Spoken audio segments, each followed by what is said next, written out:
Too low. Terrain. 50, 40, 30, 20.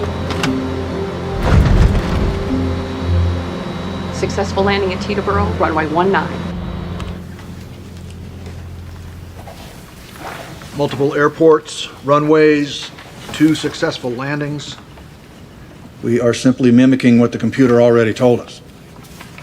You know, a lot of toes were stepped on in order to set this up for today. And frankly, I really don't know what you gentlemen plan to gain by it. Can we get serious now? Captain?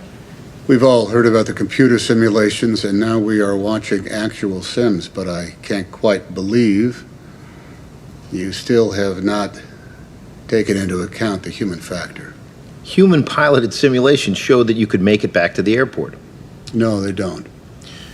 These pilots were not behaving like human beings, like people who are experiencing this for the first time. Well, they may not be reacting like you did. Immediately after the bird strike, they are turning back for the airport, just as in the computer sims, correct? That is correct. They obviously knew the turn and exactly what heading to fly. They did not run a check. They did not switch on the APU. They had all the same parameters that you faced. No one warned us. No one said you are going to lose both engines at a lower altitude than any jet in history.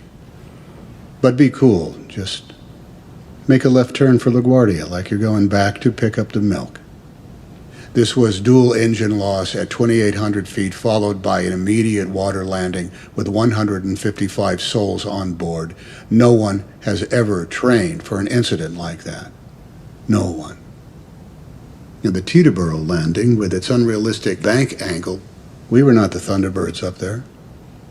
I'd like to know how many times the pilot practiced that maneuver before he actually pulled it off. I'm not questioning the pilots. They're good pilots. But they've clearly been instructed to head for the airport immediately after the bird strike.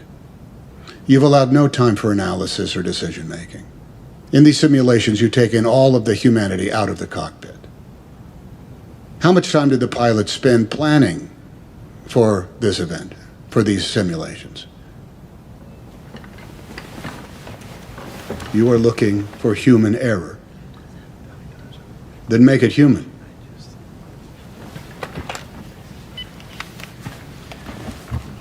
This wasn't a video game.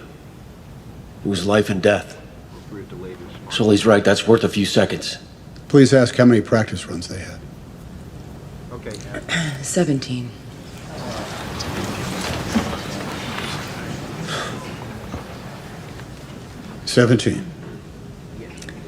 The pilot who landed at Teterboro had 17 practice attempts before the simulation we just witnessed.